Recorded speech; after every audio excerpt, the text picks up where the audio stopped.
Meus queridos irmãos, irmãs, vocês que me acompanham agora pelas redes sociais e que agora abrem o seu coração para escutar e colocar na sua vida a palavra de Deus. Lembrando de novo que já estamos no quarto domingo do tempo da Páscoa, onde hoje celebramos Jesus, o bom pastor. E logo logo iremos iniciar a preparação para a festa de Pentecostes, a promessa que será realizada.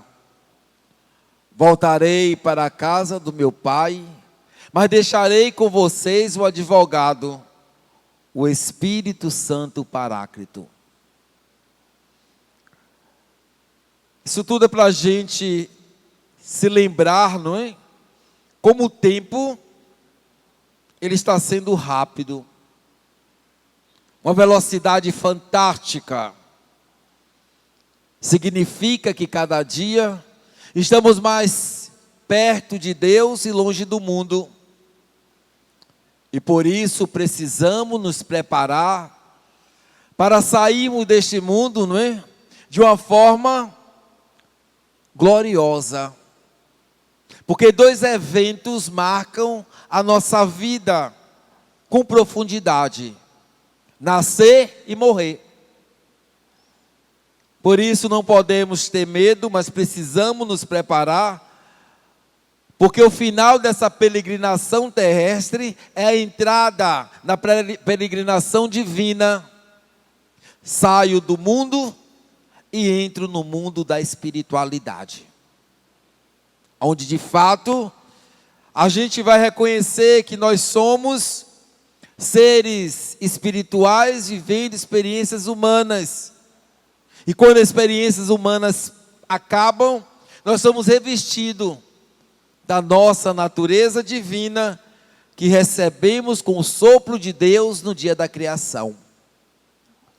Por que eu estou dizendo tudo isso para vocês? Para que vocês entendam que nós somos fortes, nós não somos frágeis, como nós pensamos.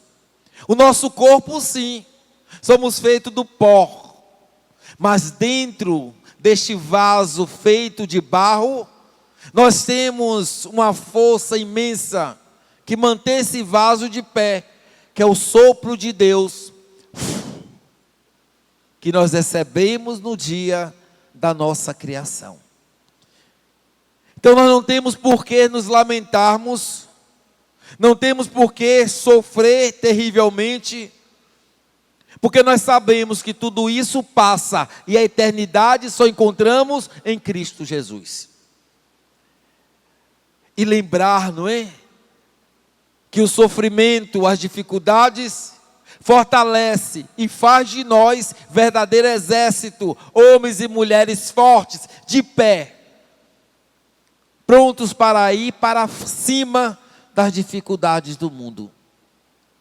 E aí eu vou lembrar de novo a vocês, na carta, a leitura do Atos dos Apóstolos, quando Pedro, aquele Pedro que eu sempre lembro a vocês, bruto, frágil, colocava os pés pelas mãos, talvez tinha muitos defeitos, mas Pedro que possuía uma qualidade fantástica chamada humildade. E eu diria uma segunda, disponibilidade. Pedro estava sempre pronto a servir o seu Senhor. E quando Jesus sai dessa dimensão terrena, o que sobrou para os apóstolos? A solidão, o medo, o abandono. Parece que é a escuridão, não é? É quando morre alguém na nossa família, que até o 7º dia a gente ainda está assim. Mas quando chega o 7º dia, que a gente chega em casa, que olha a cadeira que ela sentava ou ele está vazia, que a gente não sente mais o perfume que exalava quando a pessoa saía do banho, que a gente não sente mais as suas pisadas, que o seu lugar na mesa não tem quem sente, a gente cai na real. Assim estavam os apóstolos. Mas foi graças a esta solidão e esse sofrimento que Pedro se fortaleceu, que Pedro saiu das cinzas e assumiu de fato a condição de um homem forte, que não poderia deixar que o sangue de Cristo, que a sua morte, terminasse no silêncio e acabasse por nada. E hoje, meus irmãos, nós precisamos nos tornarmos Pedros, para que as centenas, as milhares de mortes feitas por esta peste que mata, não seja em vão.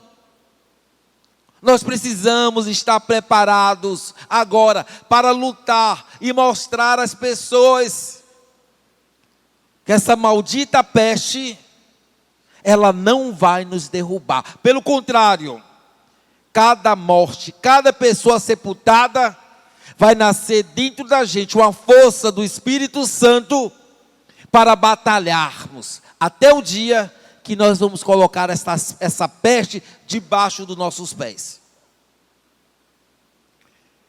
Para que a gente entenda que é na dificuldade, no sofrimento, e que a gente se fortalece pelo Espírito Santo. E aí Pedro diz, é em nome de Cristo, é em nome de Jesus, que essa pessoa está sendo curada. E a gente precisa lembrar que quando o nome de Jesus é chamado, proclamado no céu, na terra, e até Satanás cai de joelho, porque esse nome é muito forte. Este é o nome, este será o nome da vacina que vai nos curar. Jesus, mesmo que ela venha em forma de tantos outros nomes, mesmo que o homem manipule, mas essa vacina, ela tem o nome de todos os nomes. Jesus, o Filho de Deus. É Ele que conduz, é Ele que transforma, é Ele que nos dá ousadia. De nenhum tempo como esse, a gente ainda via o templo. É Ele que nos dá força de tanta gente perto da gente indo embora e a gente querendo ficar aqui, porque a gente sabe que a nossa missão não acabou. É Jesus que tem feito a gente sair para trabalhar todos os dias, mesmo sabendo que às vezes nós nada vamos vender, mas estamos lá. Esse nome chamado Jesus, que tem nos segurado para não acontecer, não só a morte da Covid, como tantas outras mortes. Quando clamamos Jesus, clamamos energia, força, poder, luta. Por isso que Pedro disse, não é? Não há outro nome que podemos chamar para ser salvo, a não ser o Cristo, o Filho de Deus vivo. E esse nome, meus irmãos, que tem segurado vocês e me segurado para permanecer de pé, mesmo quando nós humanamente pensamos em desistir. E nós não desistimos porque esse Deus é o nosso Pai, como diz a palavra. Nós somos filhos de Deus e de fato somos. E como filho de Deus, temos que viver desta forma. O dito popular diz, não é? Que filho de peixe é o quê? Peixinho é. E se somos filhos de Deus, vamos viver como também Deus. Nas nossas atitudes diante do mundo, colocando na nossa vida os exemplos de Cristo. E São Paulo nos diz, São João nos diz, não é? De fato, nós somos filhos e filhas de Deus, porque se o mundo não conhece Jesus, nós o conhecemos. E esse é o diferencial entre os que creem e que não creem. E eu posso garantir a vocês, os que não creem sofrem mais. Porque além de sofrer a fatalidade do corpo, sofre imensamente a fatalidade da alma. O evangelho de hoje, não é? Nos diz que Jesus é o bom pastor, e de fato é. E que Ele dará a vida pelas ovelhas. Ele conhece cada uma das suas ovelhas, como Ele conhece o Pai, e o Pai lhe conhece. Aqui no Nordeste não há muitas tradições, não é? De pastoril. Mas no sul do país tem. E eu vi uma cena uma vez que eu fiquei encantado. Os pastores levando as ovelhas para pastar. E de repente eles sentaram para conversar, os pastores, e as ovelhas se misturaram, todas. E eu pensava, como que é que eles vão separar essas ovelhas? Quando o primeiro pastor levantou, todas as ovelhas levantaram a cabeça. E quando cada pastor ia saindo para o seu lado, as ovelhas o seguiam. Sabe por quê? Porque o pastor, a ovelha conhece o seu pastor, a sua voz. E o pastor conhece as suas ovelhas. Por isso que eles não perdem nenhuma. E o que está faltando na nossa vida é ouvir e conhecer o bom pastor. Ouvir a sua voz e segui-lo, porque não existe outro nome que devemos chamar. Porque a nossa grande dificuldade é não estar conectado com o nosso pastor. E aí sim, qualquer lugar que aconteça qualquer coisa, eu corro atrás. Ali está dando uma bênção, ali está dando uma água.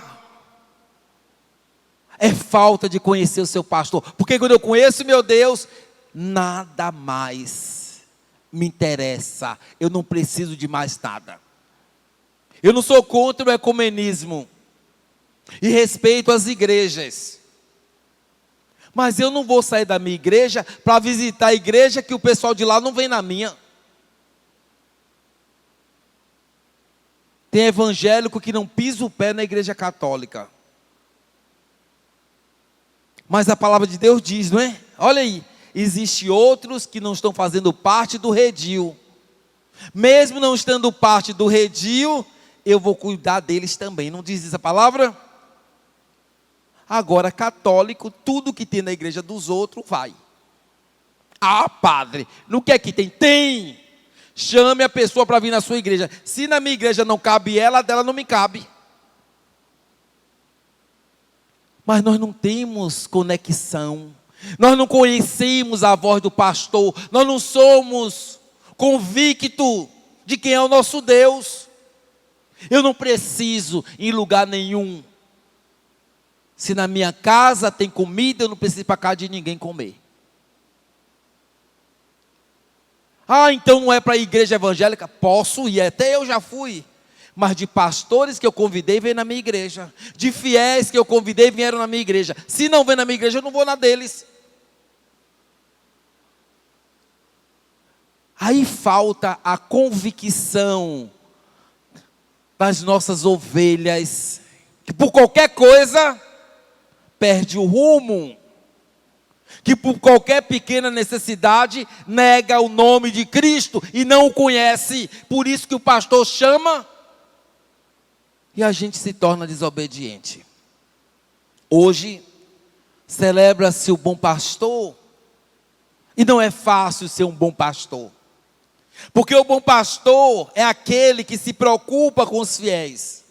É aquele que é chato, que diz assim, essa roupa não pode vir à igreja. Porque essa roupa não é digna de estar diante de Cristo.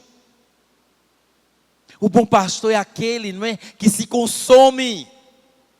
Vocês não acham mais fácil para um padre deixar o fiel fazer o que quer? É mais fácil. Ele não tem problema nenhum. Todo mundo ama ele. Mas na hora de confessar, na hora de pedir um conselho, vai buscar o chato.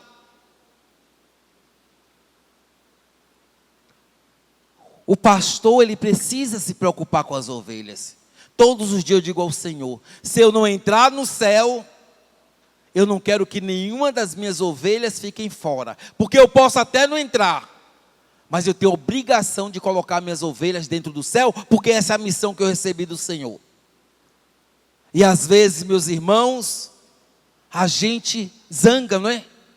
O pastor tem que falar assim de política, ele não pode ser político, mas tem que falar. Tem uma família na igreja, porque é de um partido miserável, desgraçado, ladrão, não se pode falar para não ofender. Quando eu não ofendo os homens, eu ofendo a Deus. Quando eu me calo diante da injustiça, eu estou compactuando com o mal.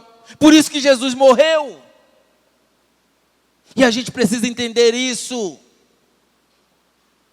O pastor é aquele que luta para que as ovelhas tenham um pasto sadio, para que elas possam viver bem. Não que ela fique como nada. Todo dia eu digo, eu não sou padre do povo, eu sou padre da igreja. Porque o padre do povo faz o que o povo quer. Eu estou aqui para fazer aquilo que Cristo manda, apesar de tantas limitações que eu tenho. Eu me lembro que quando eu estava na primavera, eu fiz uma homilia sobre o rio. Do rio, que os hospitais poluem o rio, traz a doença para o povo, aí o povo depois vai para o hospital se curar da doença que o hospital da doença que foi jogada no rio, não é assim? Porque muitos aqui podem comer peixe de fora e quem não pode comer desse rio aí, contaminado. E aí, meus irmãos, foi uma revolução. Aí veio uma pessoa falar comigo, padre, não se meta com isso não, padre. Esse rio aí, ó, tenha certeza, se um dia faltar água do mundo, eu tenho certeza que o senhor não vai morrer de sede, que o senhor é padre. Que pastor é esse? Que porque ele não vai precisar daquela água, ele não luta por ela. Que pastor é esse? Olha que perversidade, porque se um dia faltar água em Teresina, eu tenho certeza que Padre Newton não morre de sede, porque vão trazer água de qualquer lugar. Se tiver fome no mundo, eu tenho certeza que Padre não morre de fome, porque o povo tira da boca para dar. Então por isso eu não vou lutar, para que meu povo tenha comida, para que o meu povo tenha água limpa, digna, por isso que eu não vou lutar. Então o pastor é aquele que vai estar à frente do seu rebanho, limpando, conduzindo da melhor forma, aconselhando sim. Por isso que Jesus acabou na cruz. Por isso que tantos padres sofrem horrores. Porque não querem ser glorificados, porque não querem só dizer aquilo que o povo precisa ouvir. Ele diz aquilo que o outro precisa. O médico não dá o remédio que o paciente quer, ele dá o remédio que o paciente precisa. E é isso que nós precisamos, meus irmãos. Não é fácil seguir o bom pastor, mas é possível. E eu luto todos os dias para não ser um pastor hipócrita, todos os dias. E quantas vezes eu me vejo tão falho, tão limitado pela miséria humana que me cerca. Mas eu não me conformo, gente, com o meu pastorio, não. Eu acho que eu podia fazer muito mais. Então, quando o pastor cuida das suas ovelhas, é porque ele ama. E na hora que ela está ferida, ele traz nos braços, sem que ninguém precise saber o que ele anda fazendo ou deixando de fazer. Então, nesse dia do bom pastor, não é? Reze pelos padres de vocês. Reze pelos sacerdotes da igreja. E pelos pastores evangélicos. Rezem ou orem, o que vocês quiserem. Para que a gente não se deixe envolver pela sedução do mundo. Para que a gente não deixe que aquela brasinha que está lá apagada da vaidade nossa, vocês assoprem com certas atitudes, fazendo de nós aquilo que nós não somos. Presentes suntuosos, dando mais do que precisamos, dizendo que nós somos o que nós não somos, aí a vaidade cresce. E às vezes Deus nos dá sacerdotes E a gente transforma os nossos sacerdotes e pastores em grandes monstros. Eu não estou dizendo os outros, estou falando de mim também. Então que Deus tenha compaixão, não é? E que a gente todos os dias busque entender o nosso pastor. E quando ele andar fora do redil da sua responsabilidade, chame e fale com ele. Não é assim, meu padre. Pode ser diferente, sim. Então não me importo das críticas por causa das roupas, eu vou continuar falando. Mulheres de roupa sem manga que não recebem Eucaristia. Roupa curta demais não recebe. Homem de bermuda e camiseta não recebe. Porque aqui é a casa de Deus. Se diante dos homens a gente dá tanta importância, não é? É tão triste você ver. Você vai no fórum, todas com as saias aqui, taiê. Porque vão falar apenas com um homem igual a vocês e a mim, cheio de misérias. Mas quando eu vejo a casa do meu Senhor, do meu pastor, aquele que me conduz no braço, que sente as minhas dores, eu vi um vestido de qualquer jeito. Aqui não. E digo isso porque essa casa não é minha. Porque seria muito mais fácil deixar vocês virem até nuas se quisessem. Mas estamos na casa de Deus. Um dia uma falou, eu fiz uma homilia sobre isso, assim, esse padre, eu não vou mais a essa igreja. Não venha. Eu não tenho vaidade de igrejas cheias. Eu tenho vaidade que a igreja seja convertida. Porque é isso que Deus quer. E vocês estar aqui e não mudar de vida, volte para as vossas casas, volte para as vossas famílias, porque não vale a pena, gente. Se o mundo propõe, preenche tudo que eu preciso, eu não preciso estar na igreja. Que Deus nos abençoe, não é? Que Deus cuide de vocês, cuide de mim. E eu quero todos os dias, não canso de dizer a Deus, eu posso até não ir para o céu, mas que Ele não faça eu sentir a dor imensa de ver os meus rebanhos perder o céu por causa da minha irresponsabilidade. Louvado seja nosso Senhor Jesus Cristo. Para sempre seja louvado.